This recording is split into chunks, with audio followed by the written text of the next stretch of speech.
死亡為你係乜嘢嘅一回事呢？通常死為我哋就係結束，就係完晒，死就係漆黑一片，悲傷哀痛，因為好似一切都告一段落。的確呢個就係人死嘅一種現況，或者我哋喺生活之中所感覺、所接受嘅一件事。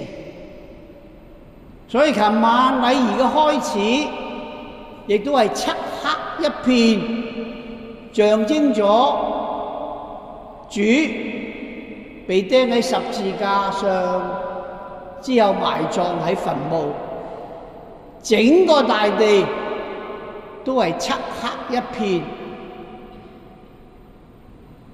不過呢個死咗嘅耶穌並冇因此而結束晒一切，就好似我哋嘅死亡一樣。當佢喺十字架上嘅時候，啲人都話：哎呀，你係默西亞，你係救世主啊！嚟，落嚟，我哋就信啦！你真係有咁嘅本事。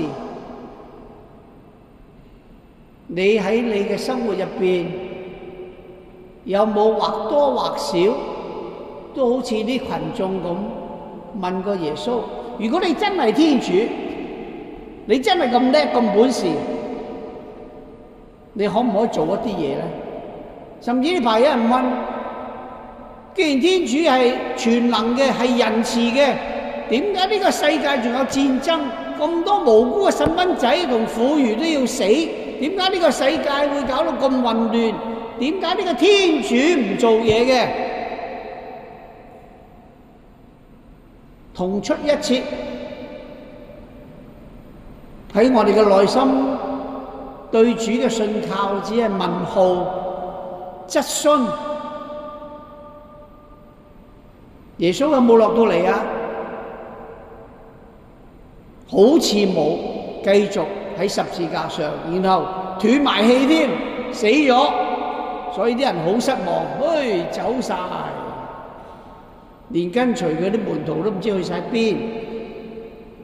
但耶穌的確又落咗嚟喎，幾時落嚟啊？當佢斷咗氣，啲人將佢嘅屍身攞落嚟嘅時候，呢個落嚟正正就係要等待父喺佢身上要做嘅呢個偉大嘅奧蹟。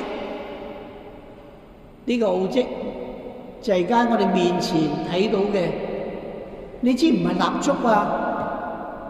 呢個係復活嘅基督，佢用佢嘅光去驅除黑暗，佢用佢死而復活嘅呢件事實話俾我哋知，佢的確由十字架上落咗嚟，因為佢戰勝咗死亡，佢克服咗黑暗，佢帶領我哋進入光明，佢俾我哋新嘅生命。所以我唔知你今朝嚟聖堂，你嘅心情係一個乜嘢嘅心情？如果你過去嗰40日4旬期乜都冇做，你冇熱切祈禱，冇好好咁守齋，冇用力咁去做你嘅補贖，冇願意死於你嘅罪惡，今朝同每一個主日為你都係冇分別。今朝喺你嘅信仰生命之中，就好似過往一樣，依然如故。我哋感受唔到死而復活嘅呢個恩典，我哋冇真正去經驗到主點樣由死亡之中帶我哋遠離罪惡，進入新嘅生命。問題唔係佢，係我哋仲未真正悔改，仲未真正從我哋慣常嘅行為習慣之中去有所改變。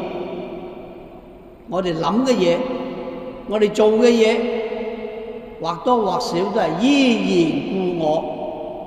琴日同今日，今日同聽日都唔會有乜嘢分別。不過唔好忘記，如果你琴晚有返嚟參與呢個光嘅慶典，其中一個環節就係提醒你，昔日你領洗嘅時候，曾經對天主嘅許諾。如果琴晚冇返，我講完道之後，都會再次邀請你宣示你嘅信德。記得領洗時候你嘅初心，你對主嘅許諾，你係咪真係願意全心信靠佢？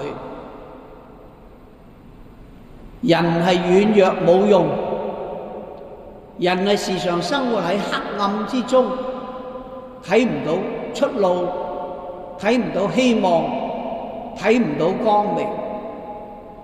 但係今日嘅慶祝，正正就好似話俾我哋聽，耶穌必須從死者中復活，帶領我哋進入一個新嘅階段。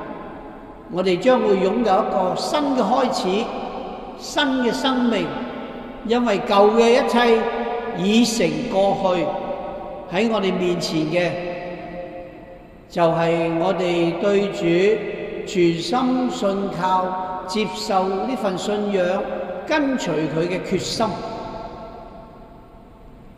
我講咧就幾分鐘講完啦，但係跟隨主係一生嘅許諾委身。每日我哋都要喺生活之中重新去問翻我哋自己，我係唔係一個真正嘅基督徒？我係咪決意喺我嘅生活之中去實踐我嘅信仰？